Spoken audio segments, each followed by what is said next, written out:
As you know, we have been discussing the performance-based design, seismic design, nonlinear analysis, effect of the modal response on structural response, and all of them are interconnected, of course.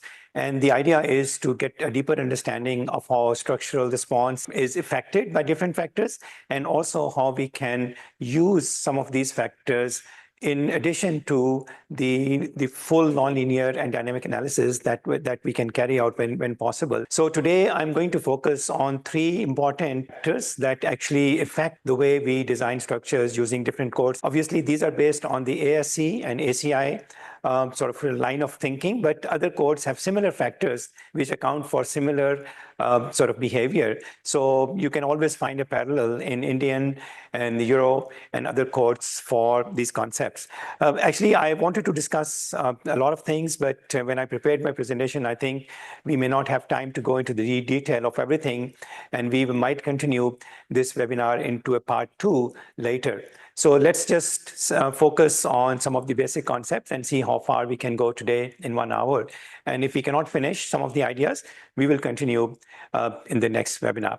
We are going to talk about stiffness reduction, the change of damping or the selection of damping, and also the response reduction and related omega factors and CR/CD factors that modify the response from the true response to the design level response, and see how they affect seismic and wind analysis. The focus today, I will keep it on seismic because wind is a different subject, which probably we will come back to in another talk. Let's start once again with the fundamentals. I have already discussed the fundamentals previously, so I'm going to skip a few slides, and you can look at those previous webinars to see 5 or 6 slides before this one. But this is the main equilibrium equation that governs the response of a structural system for earthquake loads and in fact general loads. So we have the external force, which could be coming from the ground motion generated by mass and acceleration, internal force generated by mass and acceleration, movement of the structure at the acceleration varying with time, damping of the structure, once again, multiplied by the velocity varying with time, and the stiffness of the structure multiplied by the displacement varying with time, and the nonlinear correction also varying with time. So these are the key components of the dynamic equilibrium of the structure at any given time t. And as you can see here, our structure is a general structure composed of the mass, stiffness, and damping stiffness matrices coming from the properties of the structure. And then the known here are these, and the unknowns are the displacement, velocities, and acceleration. Once we solve that, then we can solve for the internal forces and other response. So that's the general procedure we follow. Now, from this equation, actually, we can derive various methods of seismic analysis, like modal analysis, the simplified equivalent static method, which we will discuss today a little bit. And then we can also look at the response spectrum, which we will also discuss today. And then we can also look at the pushover, which we will just also discuss slightly today. And then linear time history analysis, subset of the nonlinear time history analysis. So that's roughly the analysis procedures that can be followed. Now, obviously, doing all of that is great, and we have talked about this in both 2 webinars, one on performance-based, one on nonlinear analysis. But let's get back to, and we discussed the modal analysis last time. Let's get back to the structural design in the traditional way, code-based approaches. So if you look at the wind load and seismic load, in fact, seismic load effects, they are very different. Wind load and other loads, even live load and dead load, they are physically kind of applied on the structure. There's a number that you can see, and then you can quantify it, and then you can apply it onto the structure. Seismic demand, on the other hand, is generated by the structure because of the ground motion. So it's not an applied external force, it's a displacement which generates internal force, which then generates the demand and the corresponding forces in the member and so on. So it's totally opposite to each other in the way these 2 effects are generated. And that's one of the reasons that the design methods are also opposite. For the wind and for gravity loads, we normally design within the green range, which is the linear and elastic range just before yielding, whereas for the seismic, we design beyond yielding. And we have looked at chart, we have looked at many times on how that R factor, omega factor, and other come into play. And we are going to talk about the right-hand side and go into the little bit more detail of R, omega, and the stiffness reduction and things like that, and how the right-hand side works. So before we go there, once again, gravity and loads and wind loads are very clear. We have a characteristic load, which is the actual load. We can call it service load, design load, like for example, design wind pressure, for example, or design live load, design dead load. We amplify them by a load factor, 1.6, 1.4, and then we calculate the capacity at the yield point, and then we reduce it by a capacity reduction factor, either gammas in Indian and Euro and BS codes, or by phi factors in ACI related codes. So basically we get them out. And for that, we use the gross stiffness. Normally the uncracked or the gross stiffness to do that. Whereas the cracked or after deformation or after yielding, the stiffness obviously reduces, and that's the reduced stiffness, the green line. So that's the basis for the gravity and wind load design. Low level wind load, high level wind load, is a different story, which we will discuss some other time.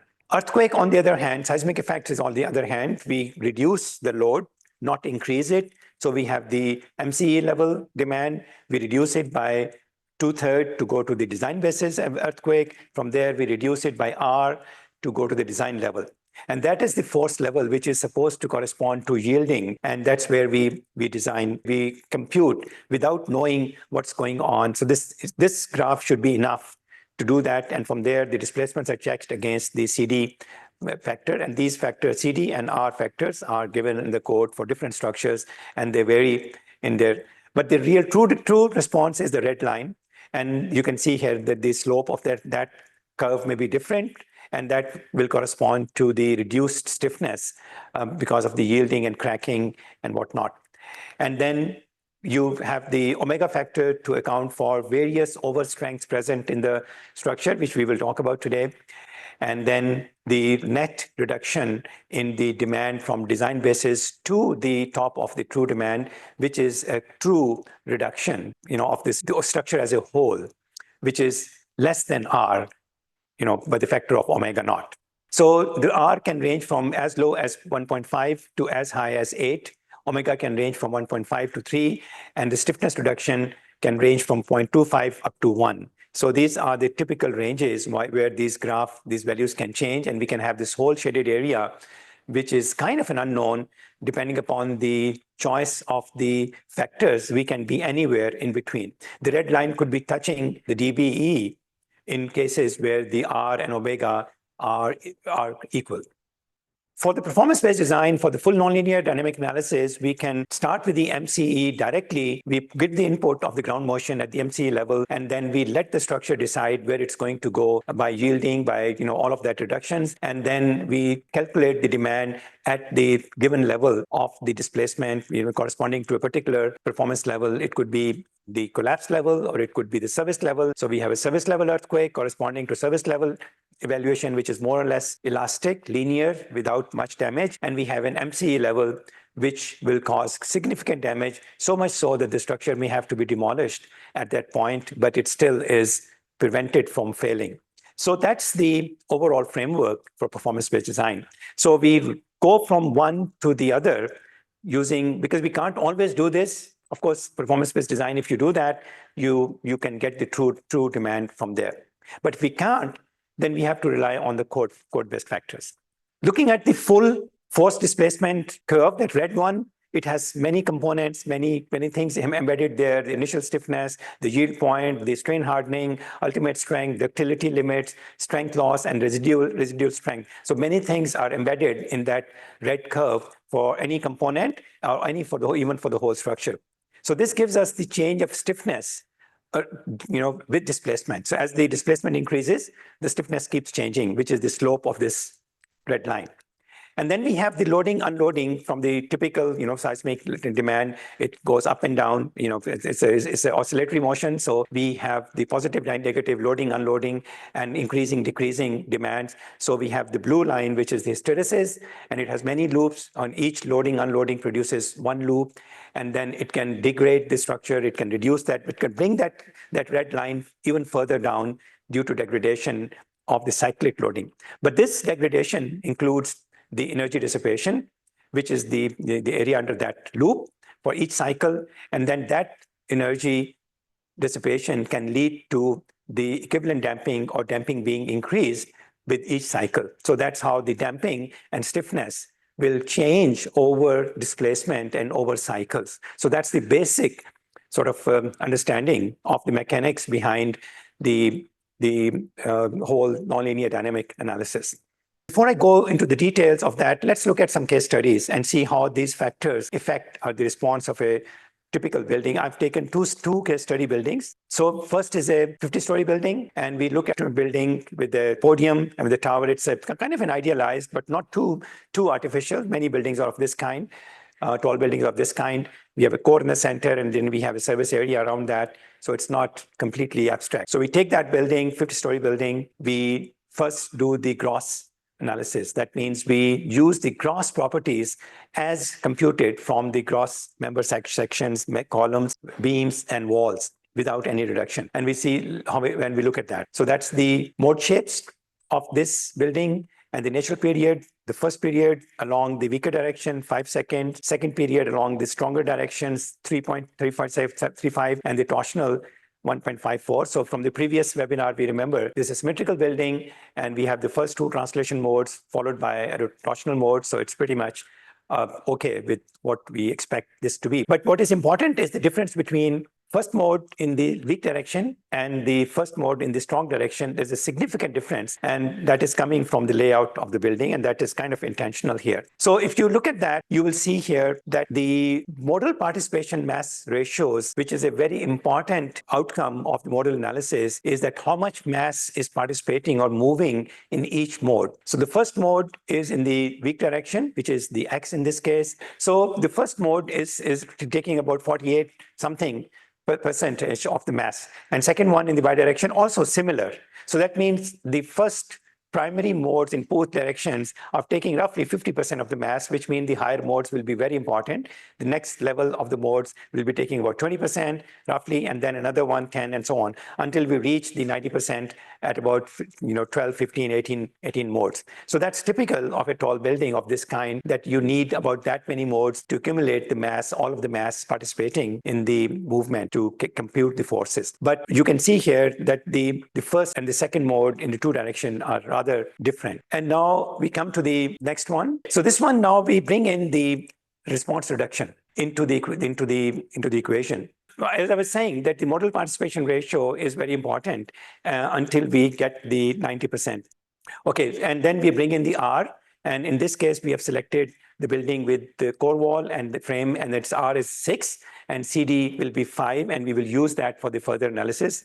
And now we look at the response spectrum from which the forces will be generated by using ETABS in this case. And we define the response spectrum for this building, and we input these values over there, and then we generate the response. And we can see now here that there is 2 points marked on the response spectrum.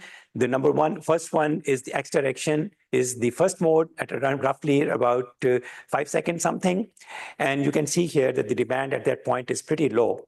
And then the second mode on the other direction, the Y direction, which is the stronger direction because of the large shear wall, is about 3.5 seconds, 3.3 seconds, and we have a higher demand in this one. And then if you go further, you will see that the next 2 modes in the X and Y direction are much smaller in the natural period and with much higher demand. So as we are moving towards higher modes, even though their mass participation ratio will be less, maybe 20%, but their response coordinate is large. So their contribution will still be large. So even though we have 50% for the first modes roughly and 20% roughly for the second group of modes, their ordinates on the response spectrum are different, so their contribution will be still significant, and we can see that later. So this is what's happening now from this building response using the gross sections and with the R factor. And if I look at the now base shear, this is a very important. So what I'm showing you is the minimum global response that we should study. The first one should be the modal, which we already did. Second one should be base shear. And the percentage of base shear is critical because this tells us whether it's realistic or not. So this base shear is roughly, in the 2 direction, it's no longer equal.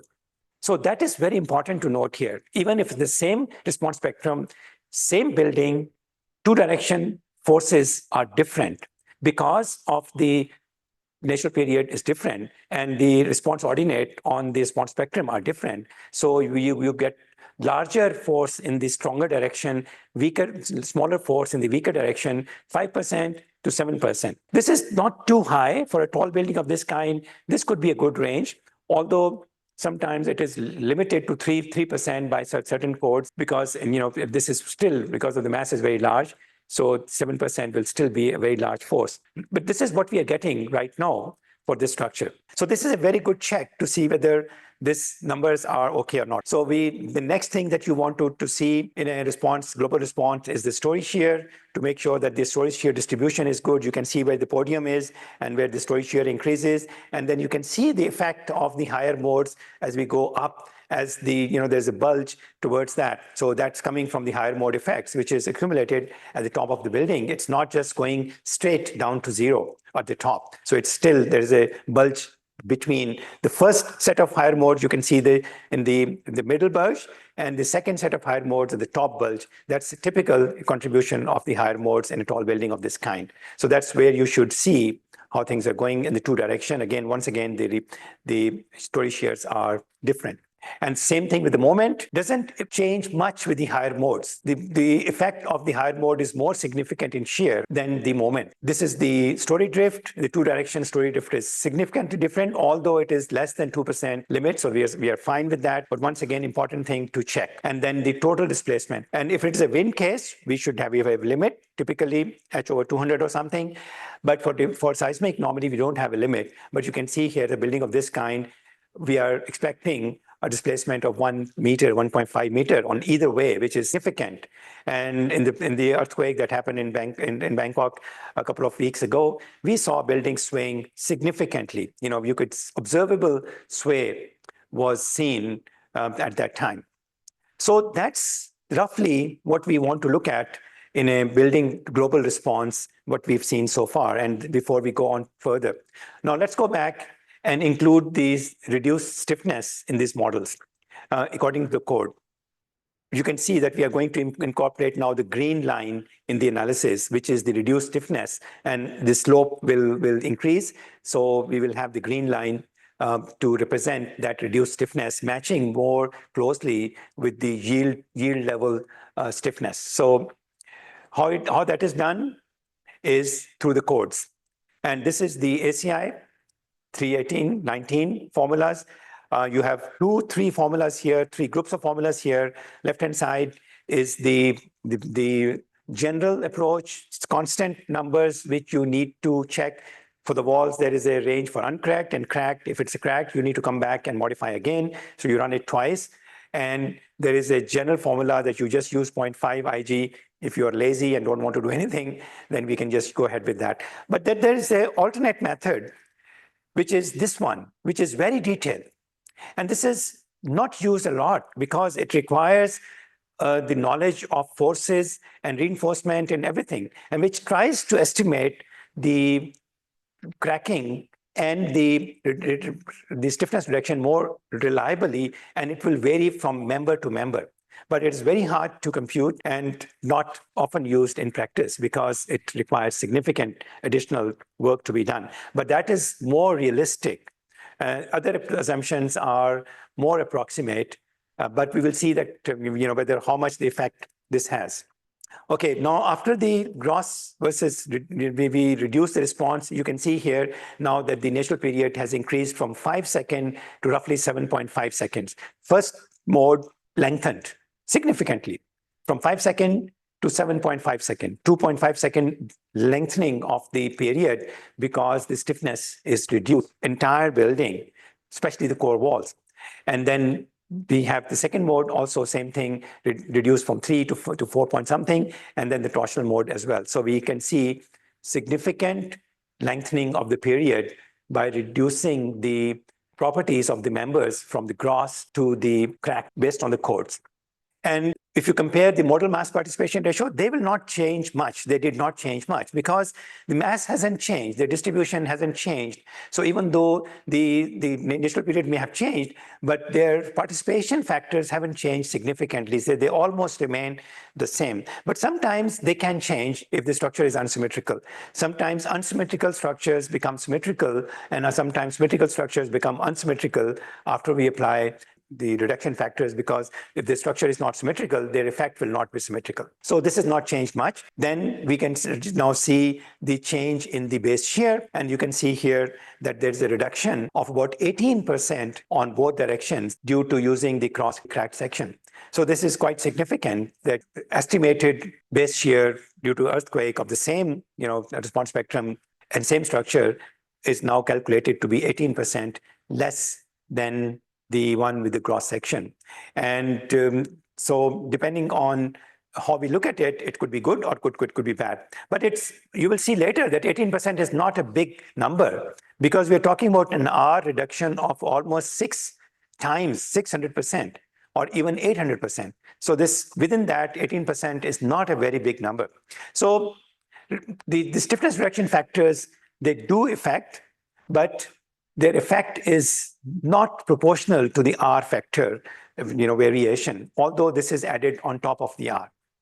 So now you can see here that for a building of this kind, which is tall and the period is already pretty long at the bottom of the flat portion of the response spectrum, the change in the period does not change significantly. And then we can see 18% in this case. And this is typical of a tall building of this kind, that even the cracked and uncracked section, or even if you include the soil dispersion fraction or don't, they do not affect significantly because the building period is already too long and is not affected much by stiffness change. And same thing will happen with story shear and moment comparison. They also reduce in the similar manner, same amount, and then we can continue to see the drift and the displacement in the same way. So it's consistent that the stiffness reduction will increase the displacement, increase the drift displacement, because the demand is reduced. Now, coming back to this curve that I showed you earlier, and we now can see that there is a R there and there's an omega there in the ASCE 722. The effect of the R is to reduce the response, and the omega is to increase it. And these two are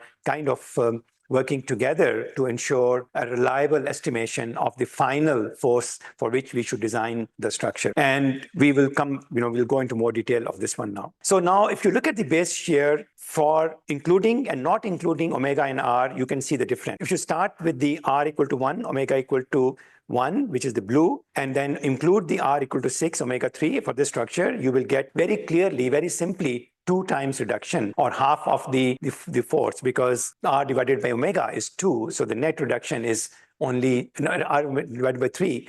6 by 3 is equal to 2. So you get a reduction of 2. It's a very simple math. So basically, the net reduction we will get at the top of that curve will be 2 times from the dB level, force level. Now, typically, the normal members will be designed for divided by R, and critical members and critical actions will be designed by the low force level divided by R, amplified by omega.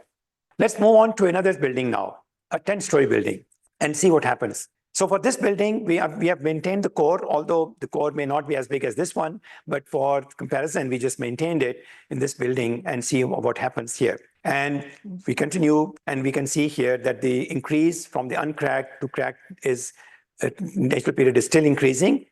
Not at the same level at this one, but there's an increase from 0.48 to 0.776, and then similarly. So natural period is increasing from the uncracked to cracked, similarly as we observed in the 50-story building. Modal participation factors did not change, as we expect, much between the uncracked and the cracked section. And they are mostly, you can see, very high percentage is in the first modes now. It's not like the previous one. Major portion of the structure is participating in the first mode, almost 70-75% in this case.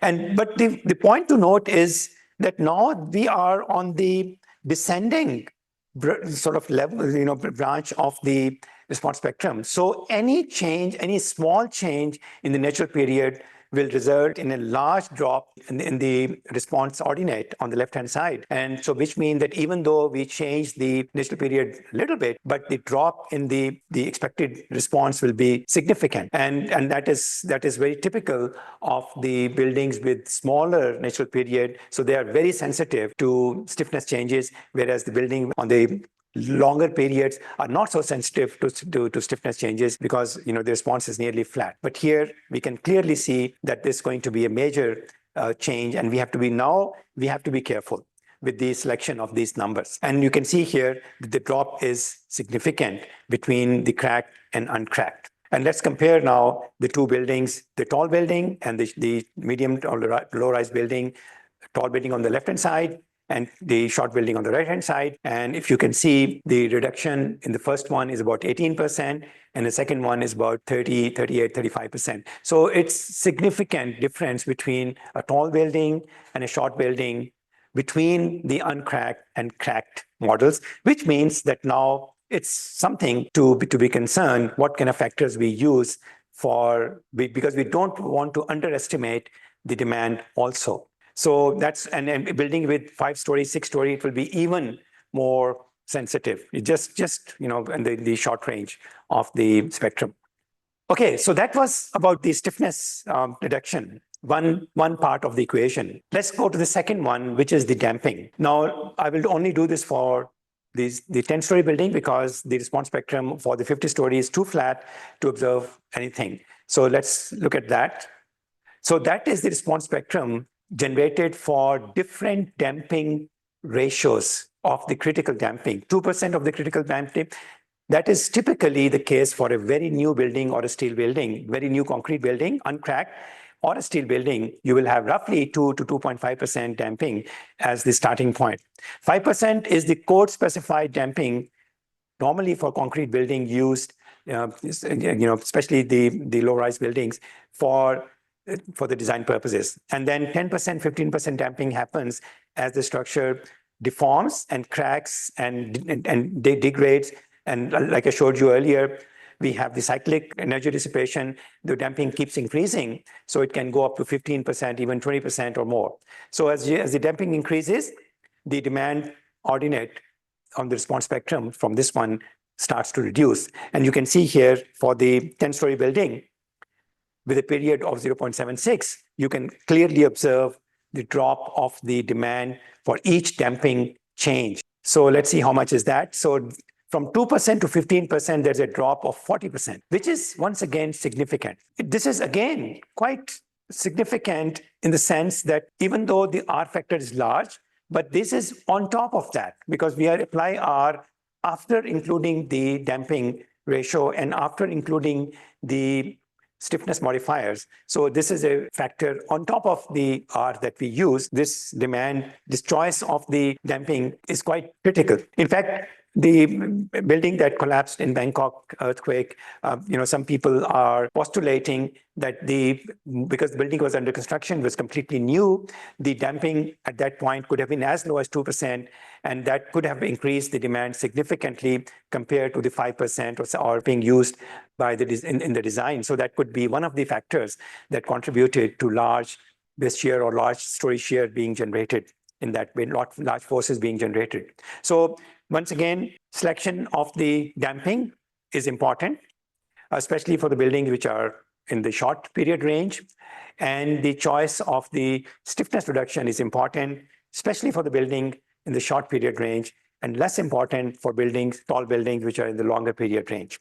So often these problems become more significant for people working on smaller buildings than the tall buildings.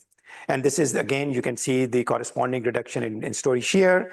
You can see the corresponding reduction in the story drift and moments and all. So it's very consistent. It's a kind of a linear problem. So it's just going like that. It's a linear analysis.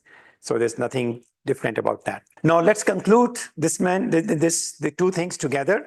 And I'm showing you two different response spectrum. So you can also see how this is affected by the response spectrum shape.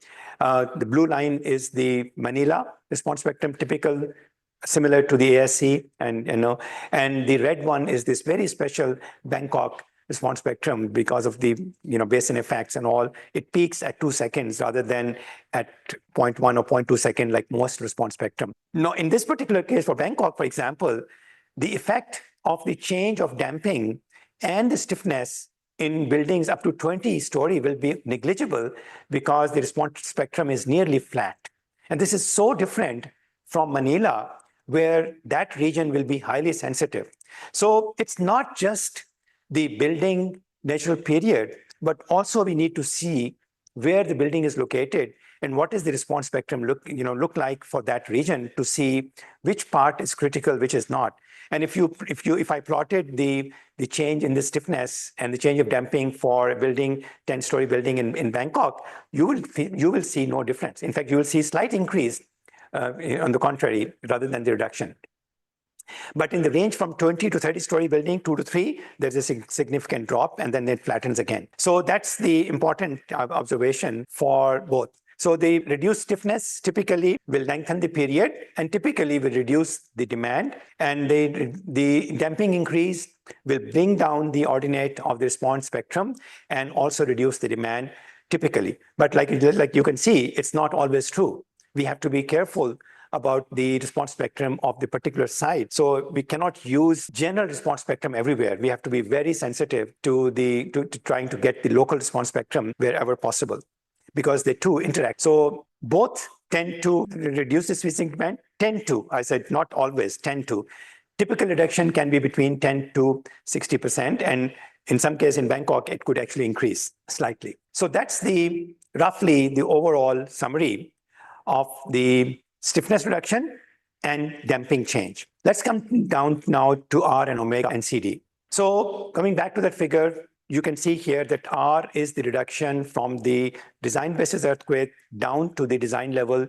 And this value is used for design of ordinary members like beams and columns, which are not critical, especially for bending and ductile behavior. We magnify that demand by omega naught to reach to the expected true demand for critical members like collectors of a diaphragm, shear walls, and other like transfer girders and so on, which are very critical for the safety of the buildings. We will have omega naught. This omega naught has not always been there.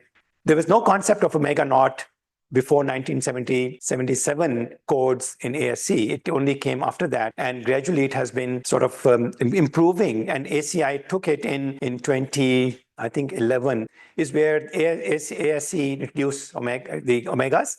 And somewhere after that, ACI codes start to modify their methods to account for this observed increase. Both omega and R are opposite side of the same coin. One is trying to reduce the demand, elastic demand, to the design level. Another one is amplifying the demand to account for the real capacity because of so many factors. So both of them have two subcomponents, which I will show in the next slide. So they're both very similar to each other, and sometimes they both can be equal, bringing the demand back to the elastic demand. For R, we have three components coming from ductility, overstrength, and also from the period shift and damping effects and other. So some part of that is included in the R, some part we add externally as well. So it's observed, this is done from research, from testing, and I will show you one case where you can determine the R through analysis, roughly. And omega naught also has three components, one coming from material overstrength, because the actual strength of the material or expected strength is typically higher than the design strength through the observations. You might have also seen the steel, for example, typically is 25% to 30% higher than the design strength. So that really changes the actual yield capacity compared to the design yield capacity. Concrete, also, if it is delivered by the factories or the concrete suppliers, they typically deliver concrete higher than the ordered because they don't want it to be rejected. This is based on the sampling. So it's typically 30% more strength than the one ordered, once again increasing the actual strength on this in the structure, and structure also gains strength over time. Then we have the design over strength, because the actual sizes cannot be exactly the same. Sometimes the architect wants a bigger size. Sometimes you have members which are present without their need to be there. There's a ductility, there's a redundancy. Not all members can be optimized. You group them together, you design one beam and use it to 10 locations. One location it's okay, 10 location it's over design. So all over design components contribute to the overstrength factor for the actual true demand to be higher than the computed yield demand from the design. So that's the reason we have the omega naught. And you can include these omegas and Rs and others through scaling factors in ETABS. Let me go back to a very simple structure to demonstrate to you how this R factor roughly can actually be computed. And this is a very simple frame. There's no real redundancy. There's nothing other than that. So it's a rather pure structure that we have 2 columns, 1 beam. If you apply the force on this one using an elastic analysis, very simple frame analysis, and plot the force, you will get 2 plots. One is if you use the gross section, another one if you use the cracked section. So you can clearly see the change of the stiffness, the drop of the stiffness from the gross to the cracked using the code-specified cracking section. So we can see stiffness dropping significantly in this case. Reality is that the column is not just a gross concrete. It has reinforcement there, it has confinement there, it has spacing beam the same way. So this is the typical detail of that column. We generated that from ETABS detailing, and then you look at that there's a lot of things going on. So we need to incorporate that into the capacity. So we go back and we take that whole frame, once again taken from ETABS, and then we include the capacity of the column as well as the moment curvature of the column and beam, and then we base that on the moment curvature for the beam, and then we put this nonlinearity, which incorporates the material nonlinearity as well as the section nonlinearity computed from the actual provided reinforcement, and then we generate the hinges, and then we put it back into the model, and then we do a pushover. And once you do that, then you can see that we get the nonlinear capacity now, not the assumed one. So here we have 2 nonlinear capacities. One is without P delta, and the second one is with P delta. So you can see that nonlinearity is not just coming from cross-section or rotation or the hinge rotation, but also coming from the P delta effects. And so when you include that, the capacity drops significantly further. So nonlinearity has several components in this frame we can easily see, and R includes most of that. Now you can see from here that we have several graphs: gross response, cracked response, nonlinear response, without P delta, and with P delta, and large displacement. So we have several analyses that we could do on this frame using SAP or ETABS. And then you can see now, so the important thing to note here is the displacement versus force values. So if you put the service level displacement, let's say 0.5 percent drift, which is typical for a service level, you get a force factor, let's say of 1. Whatever force that is, we call that as 1, which is just before yielding. If I increase that to the 2% drift, which is the design maximum level drift, you get a force level of about 3. And then if you increase that further to a 4% drift, which is roughly the MCE level for a very well-detailed frame and all, you get the force factor of what, 8. This is corresponding now to the omega, to the R, and to the MCE, and to the DBE level. So this is how we could roughly generate these factors for an idealized simple frame. But real buildings are far more complicated. So many members, so many yielding. The yielding doesn't happen, at the same time. It starts one place, then it progresses. So the curve keeps on going up. So that's why these factors are based on a lot of research, a lot of testing. I remember in the initial ASCE code, there were about 3-4 structural systems. Now there are about 25-30 structural systems there, because every time a new research comes in, more factors are added into that table, make it more refined and more relevant. Let me talk about the last part of the representation, higher modes and R. R in general has been derived based on most of the studies on frames which have a first predominant period But tall buildings, on the other hand, have higher modes which contribute significantly. As you can see from this various modes, the first mode, you can see the moment is pretty straightforward. And then you get the true demand. And then from that, you get the elastic demand, and then when you divide it by R, it comes to the red one. And that is when you divide it by R, you will get the green one. And the red is true demand. And somewhere in between, that's what we expect. A little bit more. So that's the omega factor between the green and the red. And that's what you will get for the first mode, which looks pretty good compared to the code. But for the higher modes, this is not the case. Now the difference is much larger between the true demand is getting closer to the elastic demand, which means there's not much reduction and so on. And in some case, the true demand can even be larger than the elastic demand. And this is for the moment. But the moment, please note that the moment is not on the same scale. First mode moment is 10 raised to power 8. The next one is 10 raised to power 9. Next one is 8. So it's one order difference. So the effect of the higher mode on moment is there, but when you add them together, it's less. Shear, on the other hand, is a different story. These graphs the three graphs are on the same scale. So now you can see clearly that the first mode reduction is similar to what we observe in moment. So the true demand lies closer to the demand obtained from elastic divided by R, green line, and then magnified by omega. But the higher modes the true demand is very close to elastic mode. So there is no yielding. There is no reduction. And the third mode, almost none. And in some case, it is above. And this is the most important observation from the studies carried out on tall buildings, modal separation and modal analysis, that the yielding only happens in the first modes in the traditional way. So the R is really applicable to the demand for the first mode. And higher modes should not be reduced by the same R factor. So now there are many research, especially in Thailand, the new code developed by colleagues, including Professor Penang here. It suggests differential R factor for different modes. And obviously, for very tall buildings, if you do the nonlinear analysis, true demand, you don't need to worry about that. But if you use R, then have to be clear, because the higher mode have a significant contribution in shear. And if you reduce it by R, you are going to miss the demand significantly. So that's the challenge using R with tall buildings, especially with the higher modes. So I wanted to talk about stiffness reduction. There are many slides here, but I'm going to skip that. So we will discuss these slides in another webinar.